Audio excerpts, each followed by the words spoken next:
he was obsessed with female bottoms.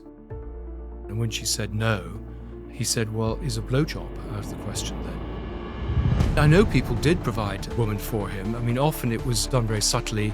Someone was provided who was a high-class escort. Wow. Okay, that's interesting. There's a suggestion that Andrew might be bisexual, is that right? Who was it taking him to the massage parlours and things? He asks them all about anal sex. He's always naked for his massages. She would do tricks for him.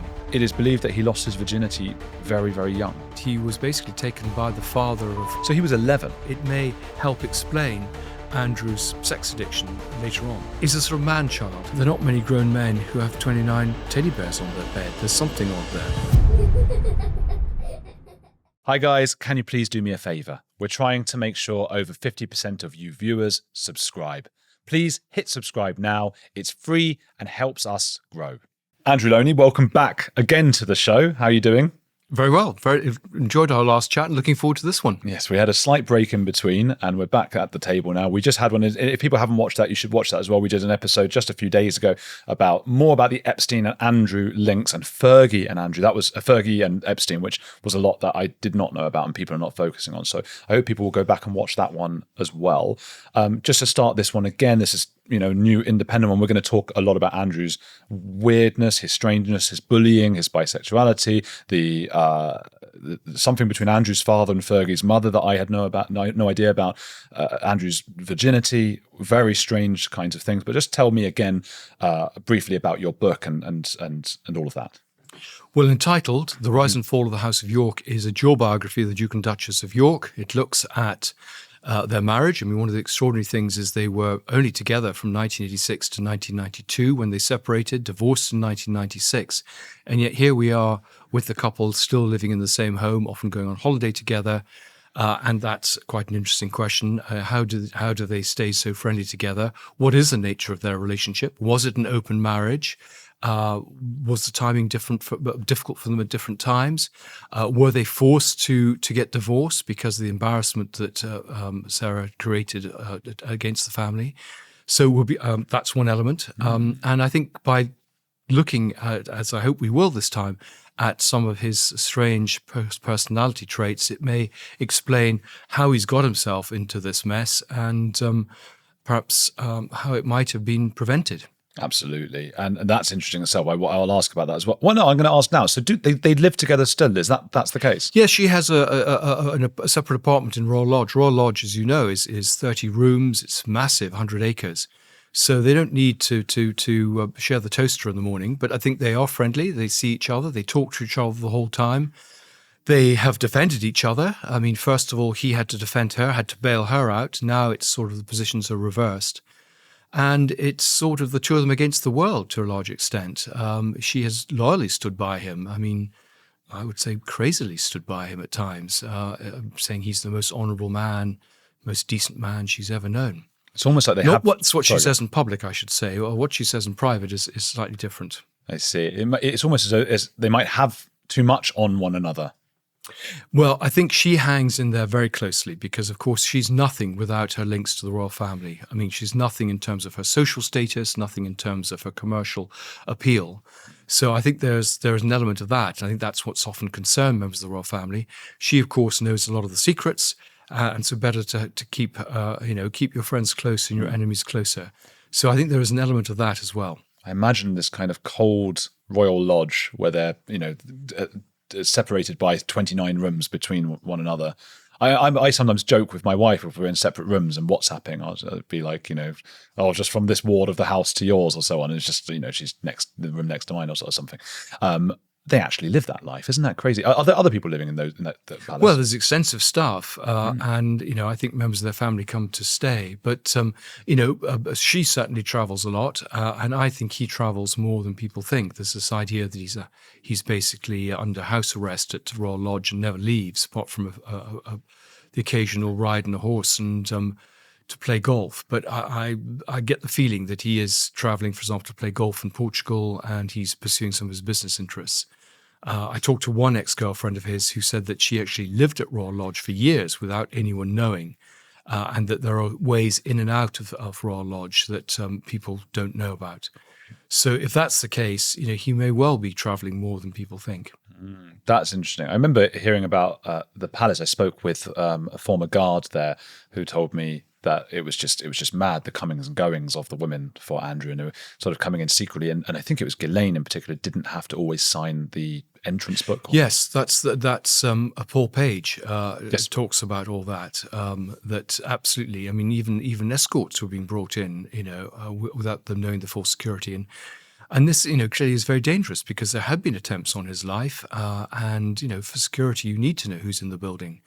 But you're absolutely right. The Ghislaine particularly was coming and going on such a regular basis that in some ways she was just passed through. One of the interesting parts of your book, the many, many interesting parts of your book, was that there's a suggestion that Andrew might be bisexual. Is that right? Yeah, it's just something that's dropped in and actually was left by the lawyers. It comes from a Thai aristocrat whose driver was very friendly with Andrew's driver on these trips to Thailand and talked about young men being brought to parties. And I've just left it there just to see if that perhaps brings people forward. I mean, there've been lots and lots of rumors about the fact he was HIV and he was bisexual, and Sarah found him with a sailor and stuff. She herself says, well, I made up that rumor just as a bit of a joke and to put the boot into him.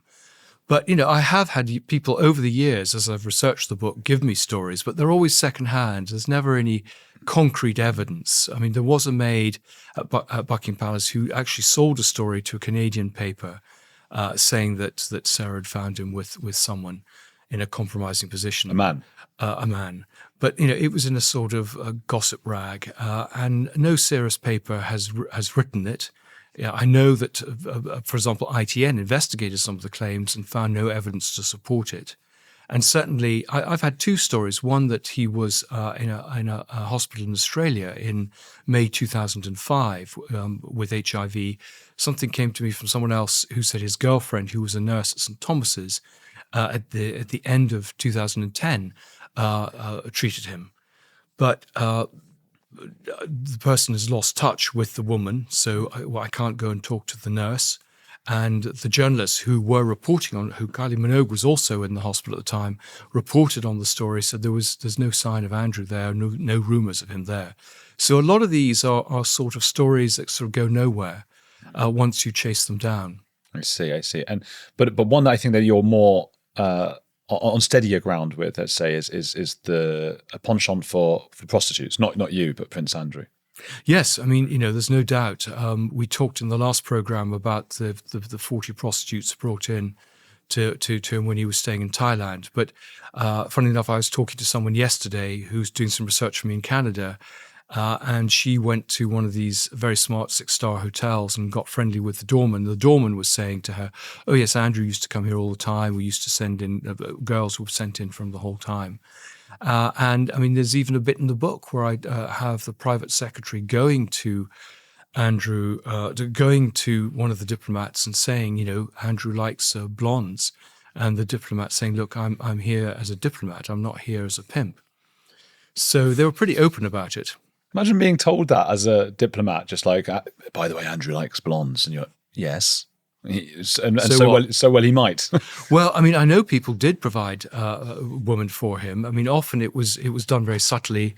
Someone was provided, some interpreter who was, a high class escort was there, or someone was positioned at the bar for him to meet. So it kind of, there were people he thought he was picking up normal women, but actually they were high class prostitutes, and indeed some of the girlfriends who, I mean, one of several of the girlfriends, I won't go into detail, but some of the girlfriends have actually been outed in the tabloids and admitted to being high-class prostitutes. Wow. Okay, that's interesting. So they might have been people he just thought were girlfriends, or...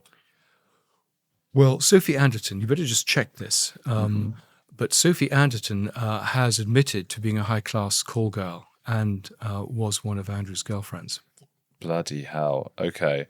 Yeah, Sophie Anderson, I charged men £15,000 an hour for sex to fund my drug habit. Yeah. And she was definitely a girlfriend of Andrew. Yeah, she was invited to all the parties. She used to go to the palace. I see.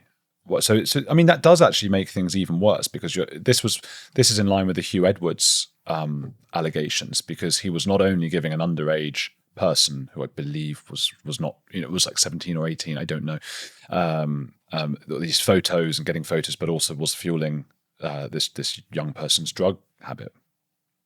Yes, I mean, what the dates, I don't know about the dates of the relationship and the dates of the drug habit. So, one would have to be careful there. But certainly she was a girlfriend of his, or claimed to be a girlfriend of his, and she's admitted to being a high-class hooker.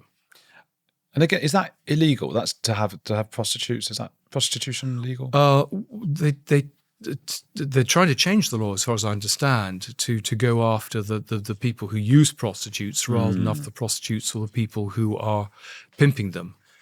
So I don't think it is a criminal offence. And of course, all these things are denied. One of the things that you find with all these girlfriends is they always claim that they were just friends. I mean, there were several news stories about Andrew that he was involved with prostitutes. One of the things I did was I got 6 crates of press cuttings going back to the 1980s.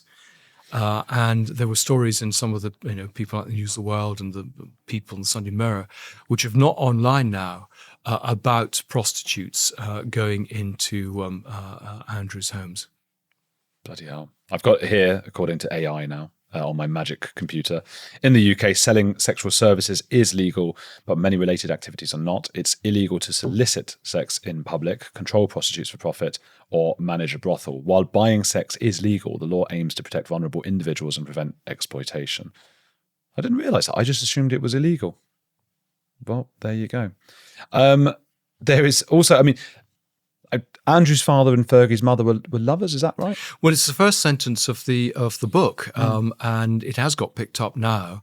It wasn't picked up in serial. People, I think, maybe feel it was a bit titillating, but I think it does. If you know that your father and your father and mother-in-law, for example, have been lovers, then that places a slightly different relationship with the person you're with, and it must make family gatherings slightly odd. But yes, I mean, funnily enough, I know this from private family information because of family members being very close to Susan Barantes. But also, I'm told that the story was well known. I mean, it actually was known in the 60s. Someone has come forward to me with the story. And of the Thursday Club and what was going on. And I've seen it alluded to in some of the books when I was researching it. So that's why I didn't think it was that extraordinary or shocking. Andrew's father being Prince Philip. Prince Philip and Susan Barantes. And people, members of the family used to joke at the wedding. There they are sitting in the carriage together, the two lovers together. And Philip remained friendly with Susan Barantes even after she married Hector and would go out and stay with her in Argentina. Was this this is implying infidelity? Yeah, of course, because Andrew was already born, right? I'm trying to get, had he met the Queen yet? But obviously, yes. Yeah. Well, I mean, it's well known that Philip, had many mistresses, so I don't think that's particularly shocking. Susan Barantes was just the sort of woman he would have been attracted to: tall, slim, aristocratic, horsey, perfect. I think what I wanted to get at in this, and from your book as well, is the psychological profile that formed this strange prince that we have now seen so involved in Epstein, potentially Clinton, Trump, and this island of horrors, and that's already a strange sort of beginnings. It is believed that he lost his virginity very, very young. Yes, I was amazed. It comes from a very good source, very close to Andrew, who said that he was basically taken by the father of a friend of his with the friend to a brothel where they basically lost their virginity, and that he continued to be sexually active after that. I kind of pondered whether I should put this in, but in fact, several of his contemporaries at Heatherdown, the prep school he was at between the ages of 8 and 13, said that he had been sexually active with a female member of staff. So that, again, kind of backed up what I'd heard. And then, funnily enough, someone doing research on Heatherdown had said there were strange things going on at Heatherdown. There were people employed there who were sexually abusing the children, because actually this is sexual abuse. This isn't anything else. I mean, but it does paint him in a slightly different light. And it's sort of what I found with Mountbatten. Mountbatten, I was heavily criticised because I wrote that Mountbatten had trafficked boys to him, young boys. And in fact, several have come forward since. A man called Arthur Smith has now got a case in the High Court saying that he was abused by Mountbatten when he was 12. But one of the interesting things there was that Mountbatten, as a young boy, had gone off to be separately tutored by, in fact, a man who married him, who was a priest and a teacher who'd been in the Navy. And this man, you would have thought, with Mountbatten keeping all his correspondence and the fact that this man had married him, that there would be lots and lots of material on him. And there was absolutely nothing in these very extensive archives at Southampton. And then by chance, I found 2 letters, which were in fact love letters from this priest to Mountbatten in miscellaneous 1916, which had clearly not been weeded. And so I began to think, well, this could happen. And we were chatting actually before we started this podcast, and you were saying you knew people aged 11 who had lost their virginity. So maybe it isn't as surprising as I thought. But I it's knew always one difficult. boy, at school, Yeah. who had a long-term, how long term going to be, girlfriend, and he claimed. Well, very long term. They started that early. Well, I don't think they're still together now, but I remember he claimed at school that had happened. Yeah.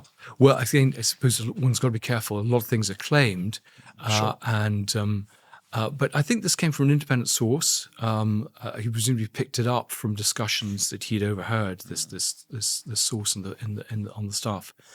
So it's out there. It's in the book. It was allowed to get through by the lawyers, and it'll be interesting if anyone comes forward with any more evidence to support this, or if I get a writ. We will see. So he was 11. I mean, that is Very young, but he was very physically developed. He was, I wouldn't say emotionally very mature, but he was physically very mature. Right. He looked like an old 11-year-old, did he? Yeah. Bloody hell. It's a weird thing. It's a weird thing to be brought up in the royals anyway. We've spoken before about Mountbatten and his potential inclination towards children. There's the Kincora boys' home, of course, involved in all that. What are the ages? I mean, was Andrew close with Mountbatten? Mountbatten was Philip's uncle? Yes, he was Philip's uncle, and the close relationship was with Charles. So I don't think Andrew was a particularly close relationship. Mountbatten died in 1979, and Andrew left school in 1979. So he was a little bit young. But I think, what is so it's we'll see what transpires if people come forward with stories to back this up. But I think it does explain this constant need for women, a bit like Epstein. The member of staff talked to me that Andrew was interested in what he called the penetrative experience, because actually a lot of the relationships that Epstein have are about massages and actually not the penetrative experience. So, but just to have that level of detail, I thought was interesting. If you're going to make this up, that's not the sort of thing probably one would have talked about. So, it may, and it's the reason I suspect the lawyers let it through, it may help explain Andrew's sex addiction later on. And who was it taking him to massage parlours and things? Well, it was the father of a friend of his, presumably at school. Interestingly enough, Sarah Ferguson's father took him to the Wigmore Club, which is a massage parlour in which Ron Ferguson was caught getting a massage in. So it seems to be something that they think is a sort of bonding experience. They don't think it's particularly unusual. You'd imagine it wouldn't just be Andrew then. If this was the kind of thing that was just happening, you would think, Charles and what's the other one? Edward, is it? There'd be is that who it is? Yes, Edward's the younger brother. Yeah. Well, I didn't research them. My contacts are not with people who work for them, so I just don't know. Maybe another biographer will find some stuff there. It's strange. I guess in my experience previously looking into cults, I found that any high control group that almost has a law unto itself, doesn't respect the laws of the land, and is opaque, doesn't allow others in, doesn't allow people out, and those kinds of things, you always find abuse, and most of it never sees daylight. Yeah. Well, clearly it would be very easy to cover this up. Yeah. And if it hadn't been for this source, which has proved reliable and everything else they've said, this story wouldn't be out there. Why was he ordered off HMS Broadsword? Well, that's a very interesting story. And it goes to sort of how one does research. I thought that I had Andrew's whole naval career mapped out, which ships he served on, which naval stations he was posted to, where he worked in the MOD. And I had a lot of good people talk to me who served with him. I had there's a 4-man crew, for example, in the Falklands. I talked to 2 of the 3 others. I had his commander in the Falklands. I talked to his naval mentor, as well as, I suppose, half a dozen others who have gone on the record. And no one knew about him being an HMS Broadsword. There wasn't really a spot for him there. And indeed, one of them kindly got in touch with the former first lieutenant, in effect the administrative officer, number 2 to the captain, to say, was he briefly on Broadsword? And they said no. And yet the person I talked to was a former naval colleague who'd served on HMS Broadsword, who had the story. And it was a story about basically not supervising some stokers at work. Stokers do the sort of maintenance, things like that. And the chief stoker got so annoyed by him not supervising them and having to make them work in the middle of the night that he came and attacked him with a jemmy. Now, that's quite a sort of strong story. But again, you talk to people and they say, well, he was a pilot. He wouldn't have been in charge of stoker parties. So this doesn't make sense. So again, I've dropped it in as a footnote. Maybe someone in the Navy, someone who was on HMS Broadsword, will shed some light on it. But it's often the case that these stories that you hear are often quite difficult to verify. Yeah, we've got this picture now of a almost cultish upbringing, I think, and with rituals of being taken out at 11 to do these kinds of things, and having this strange history. We talk about the affairs of Philip and obviously the Mountbatten stuff. It might have influenced him in some ways, and then the masseuse stuff. We're talking about. I mean, he asks them all about anal sex and insists on being. Is it naked? He's always naked for his massages. He had a sports massage person called Emma Grundbone who works, I think, at Wentworth Golf Club. So, a proper professional masseuse, all above board. And he was assuming that, she would do tricks for him and was very, sexually, very disrespectful to her and, asked her about her sex life and things like that. So, and she's someone who's gone public on this story. One wonders if there are others who just have kept quiet. And this is how, his view of women is they're just purely sexual objects. It's a weird thing, the massage thing. This was sort of the undoing of John Travolta. No one seems to care, though. It's one of those that just went away because people like John Travolta. Even in the sort of anti-Scientology groups online, people hate Tom Cruise, but they sort of like John Travolta. He seems nice or whatever. But that was another one with the massage stuff when he was doing weird things. I think it was a man that was reported, a male masseur. Gosh.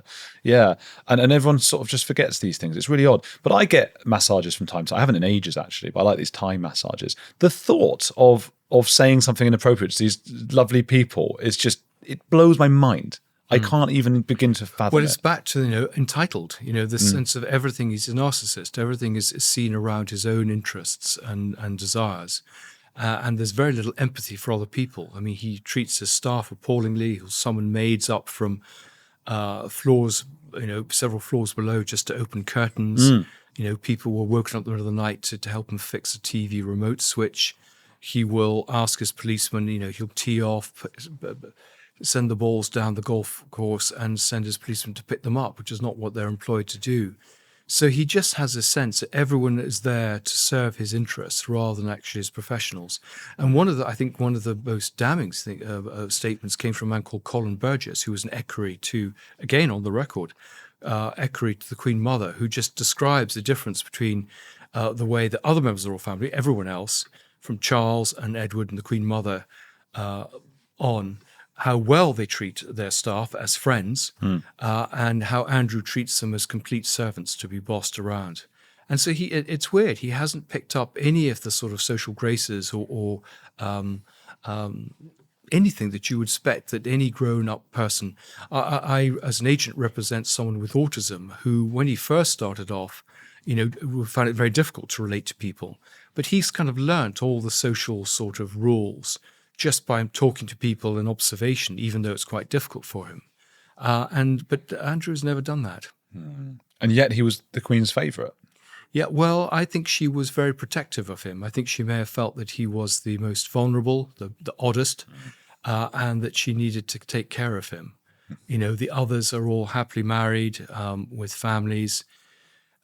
Maybe he was someone, Dickie Arbiter, who was a press secretary, described him as the runt of the litter. Different genes, different, just a completely different child. Tell me again about the teddy bears in his room. Well, I think both he and Sarah Ferguson have delayed adolescence. I mean, they seemed happiest when they're behaving like 5-year-olds. And she's been very open about this. And, they're both very childish, particularly in their humour. They seem to want to return to this sort of halcyon days of childhood. And teddy bears are a big theme of his life. There was a teddy bear in the car when he left the wedding. He has, we're told from maids, there are 28 teddy bears which have to be put on his bed every day. There was a teddy bear sitting outside his apartment that when Elizabeth Day from the Times went to interview him. So this is a very strong motif. And, there are not many grown men who have 29 teddy bears on their bed. There's something odd there. And he gets wound up when they're not in the right order. Yes, I mean, he's very particular, and this again plays to some form of autism. So there actually is a Perspex card with all the teddy bears on them, pictures of them, so that when the maids make up the bed, they know the order that they go into on the bed. But that's true of things like, he'll have a barbecue and he'll get upset because the meat is carved in a different way, or it's been, I mean, he gets obsessed by the most ridiculous things. That childish element, this sort of stunted growth thing. Again, when I investigated that P word, I was looking in Germany into who are these people who want children. One of the theories, because no one really knows how they're made, what makes somebody into a person like that. And one of them was something happens in very early development, sort of 11 years old, let's say, that stunts their growth mentally. They stay that age. So, of course, the autism possibility is one of them. And I can see how, Michael Jackson's a key example. I mean, he was beaten terribly as a child. Jimmy Savile had pneumonia when he was very, very young. And well, I mean, if he had the sexual abuse at the age of 11, I mean, that might explain things too. It's interesting. I mean, the big traumatic experience for Sarah Ferguson, I mean, I don't think one could say that she was in this world at all.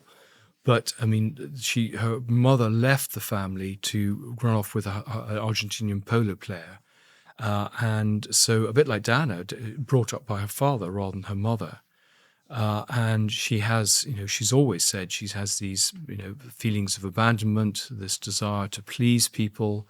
I think the need for often an older father figure as her lover. I mean, there have been several of those, including in her first sort of live-in boyfriend, Paddy McNally. So, I think the child is very important in trying to understand, what shapes the adult. Yeah, you've got this strange person who, stayed in childhood, not just in his inability to keep his mouth shut in social occasions and his inability to care about saying the wrong thing at the wrong time, but also in wanting these young, very young women, if not children, but young women, it paints a picture to me of someone who really just got stuck in that place. Yeah, I mean, their happiest time is presumably before a certain age, but let's say before 11, and that's where they want to return to. That's a good point. It'd be interesting, to have a psychiatrist or a psychologist read the book and see what they make of some of this behaviour. Remind me why I've written in my notes. They used to gossip about it, but stopped. (brackets audio device hidden ? Well, that was something that came from a member of staff who actually told me that she was warned about Andrew, that he was a bit of a groper, and to keep her distance. And in fact, I think one member of staff left after approaches from Andrew. But they also, the staff were bugged by the Yorks and therefore they had to be very careful what they said. They all were forced to sign NDAs, which is why a lot of them didn't talk to me and were really scared about it. But this one did, and had some very interesting things to say about the way that they behaved, which is very, very odd. Was very odd. And the staff were warned to stay away at points. Was that? The staff warned each other. I mean, they weren't warned by anyone else. But Andrew, I think there's one story of him. Again, he was obsessed with female bottoms. And I think he felt the droit de seigneur. He was the boss in the house, and I think he just kind of felt the staff were there to serve his needs. That was the feeling I got from the staff member. And he used to send ballerinas back to his house, his place. Well, they made the extraordinary decision to put him in charge of English National Ballet, and so one of his things was he would go to the performance and take a fancy to a particular ballerina and send his private secretary or protection officer to go to the stage door and say, would she like to come and have dinner at Buckingham Palace or whatever. So that's how he kind of did his picking up of women. And what was the sign that he started to show interest? It was a hand in a woman. It was a hand on a knee kind of thing, wasn't it? Well, I mean, one of his pickup lines, he was pretty open about things and not very subtle. He would be sitting beside a woman at dinner and put his hand on her knee. I mean, he claims to be a great gentleman, but he was a bit of an oaf, really, about how he did his seductions. So girls would find themselves, or women find themselves at dinner with, making polite conversation and suddenly find this hand on their knee, perhaps rather unwelcome. And there's a story I tell in the book, which was given to me by someone I've known 40 years, who was at a wedding. In fact, I think it was Prince Edward's wedding, where he went up to a woman he didn't even know and asked if she would like to dance, a married woman. And when she said no, he said, well, is a blowjob out of the question then? Bloody hell. Just a horrible. Imagine being asked that. It was slightly odd. I don't know how you respond to that. What do women say about his performance in bed? Well, the one bit of testimony we have is that he wasn't great. And again, this plays to the fact that he doesn't really love women. He wants to own women, I think. He wants it's the chase, it's the final sort of so-called seduction. And then he's moved on. He's lost interest. So it's the consummation of the chase, I think, that seems to be important to him. And that's true of a lot of narcissists and a lot of womanizers. Yeah, I remember the allegations about Russell Brand, which, I don't know if they're true or not, but the allegation from different women was that something behind the eyes seemed to change. He was just gone, just these black eyes, and there was just nothing once he was in that state of play. Sort of sense of trance, yeah. Yeah, just doing what they're doing, and it's almost like you're no longer anything. Because it's almost a salacious question to ask, what's his performance like in bed? And so I thought about whether to ask that or not. But it's not about, I think, sexuality. It's not about like, is he good at the thing? It's about, does he seem to care about the other woman once she's there? And that's what I think we mean by performance, isn't it? Yeah, well, I mean, it's interesting. I mean, a lot of his girlfriends are very loyal. I mean, very few have spoken out, and certainly the ones I've talked to are very complimentary about him. So, that says something. And he's had some very high-powered, intelligent, beautiful girlfriends, and there must be something there. It can't be just the fact that he's a prince. People talk about his very good manners. Difficult to see that when you repeat some of the stories that I picked up, particularly from staff, and the way he treated people. But he asked people to leave and come back in the room if they didn't say the right thing. Well, this is a famous story, which in fact my own mother-in-law has witnessed, where we're staying for people, particularly at weekends. They've all been playing party games. They've all been very familiar and friendly that evening. The next morning, they're all having breakfast, reading the papers, and good morning, Jack. How are you? And he comes in, and people may not say anything, or maybe they say good morning, Andrew, and he'll stand on ceremony and say, no, let's do that again. I am the Duke of York. And he stands on ceremony. He's absolutely obsessed with status. And my argument is it's because he doesn't really have anything else to rely on. Most of us are sufficiently confident in whatever abilities we have to just be taken on our own terms. It seems to me so insecure that he only thing he has to hang on to is the fact he's Duke of York. So what would happen then if I was in the room and you did that and I said, all right, Andrew, and you go, hey, let's do that again. And he walks out the room and comes back in or whatever, expecting me to say, sir. And I just say, fuck off. Well, who knows? I've not got stories of what that. What one happened does in all it. those circumstances. He may have just had to shrug it off. He may have had an absolute tantrum. I mean, he was known as a child as baby grumpling. I mean, he does have these tantrums if he doesn't get his own way or things aren't going the way he wants. Very, very short temper, a bit like Harry, actually. Who knows? And then there's this weird story. He has a temper tantrum with a cook at Balmoral because they prepared the meat in a way that he didn't expect. But then she says, "Oh, I've done a Victoria sponge for you," and he says, "Oh," and then he's absolutely okay. And the same with Sarah Ferguson. There's a very famous clip which is on YouTube, an interview with an Australian TV show interviewer called Michael Usher, a USHER, and he asks her about the sting operation by the News of the World. This is the famous occasion in May 2010 where she was caught being filmed offering access to Andrew and walking away with $40,000, which she said was a setup. Well, it was a setup because it kept happening, and they got her to do it again. Anyway, Usher mentions this case, and she just basically, her eyes narrow back to the darkened eyes. She rips the microphone and leaves him and says, I'm not doing that. I want that cut. Her agent gets in touch with the TV station.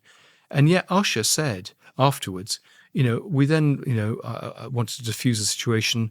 We sort of went for a little walk and she kept asking about my friends and offered to send me a copy of her book. So there's this almost bipolar nature to her. One minute she's way up, she's exuberant, life of the party. Next minute she's in the depths of despair and feeling, deeply sort of unloved.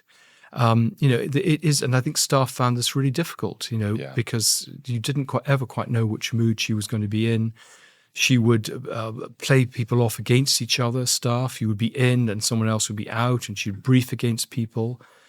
She had particularly a very loyal PR person who was a godmother they were godmother of each other's children, called Kate Waddington. And when I talk to people, they say she was always bad-mouthing Kate Waddington. Kate Waddington, who has stood by her loyally for 30 years, who often wasn't being paid while she was gallivanting around the world. So the loyalty only seems to go one way. I did notice a Freudian slip about Andrew being placated by a Virginia sponge. Yes, that's been in my head the whole while. But he may well have been, unfortunately. But so Prince Harry, this is the thing that has sort of made some headlines recently with you, because he's angry specifically at you. It's quite a thing to have a prince, even knowing who one is. Let alone being angry at one. Well, also monitoring things. I mean, what was interesting is there's a paragraph in the book, which again comes from a source working for Andrew. And it's really in passing. It's just, I think I was asked by the publishers, what's his relationship like with Harry and William? So I asked this member of staff. And he said, well, actually, with William, it's not good. William thinks he's awful. He brings the monarchy into disrepute. He's been rude about Kate. And when William is king, you can expect that life is going to be very difficult for Andrew. But the interesting thing was he said, actually, with Harry, there have been two altercations that he overheard. One in 2013 and one in 2017, and the two have been conflated.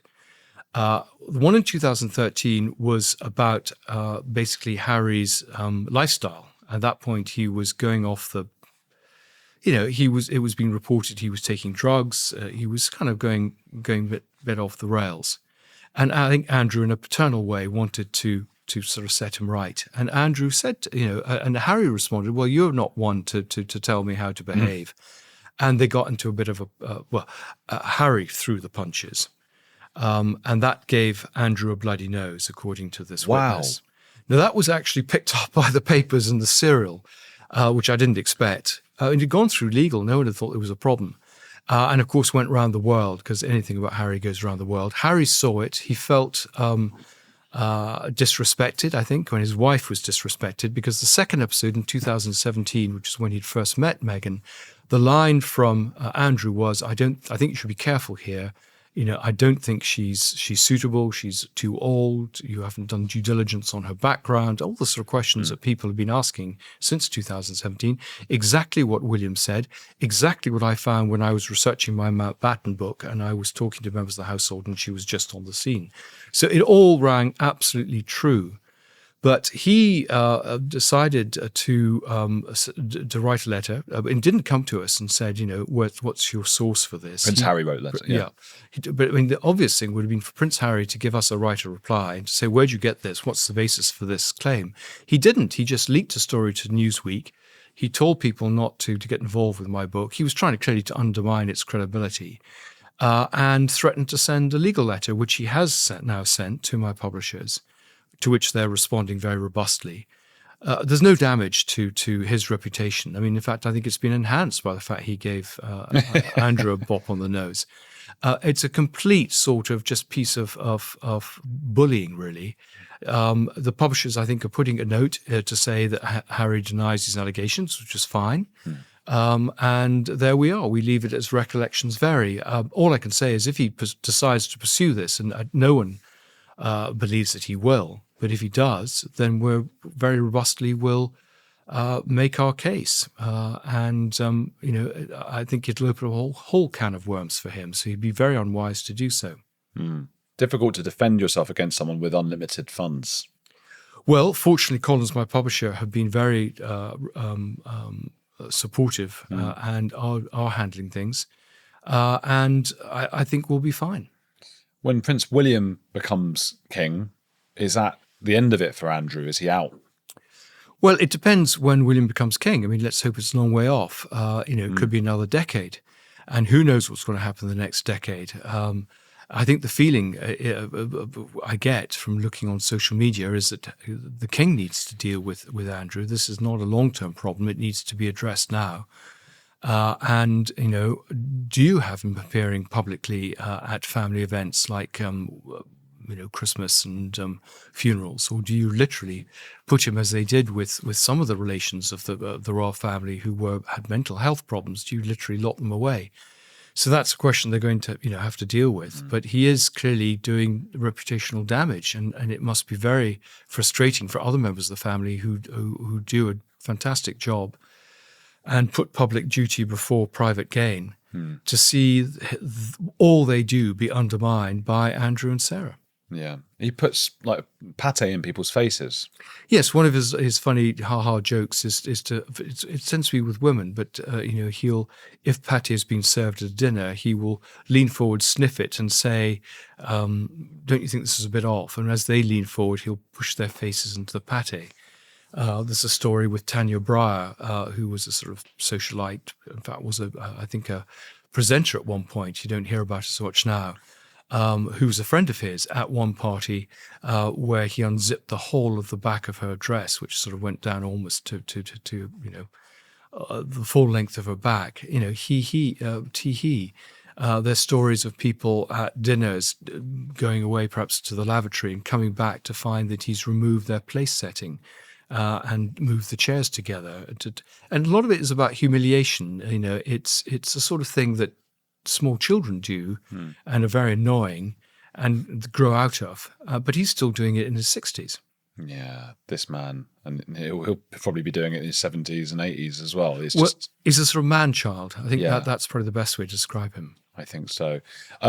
Where can people... I've got another point to make, but where can people get your book?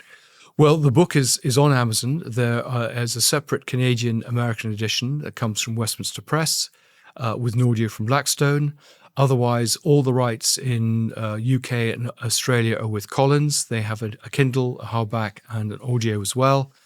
And we will hopefully see some translations coming through, I can't imagine, until the end of the year. Mm-hmm. So amazingly, the British hardback is only £11. I mean, it's half price. It's got full colour photographs all the way through, 60 pictures.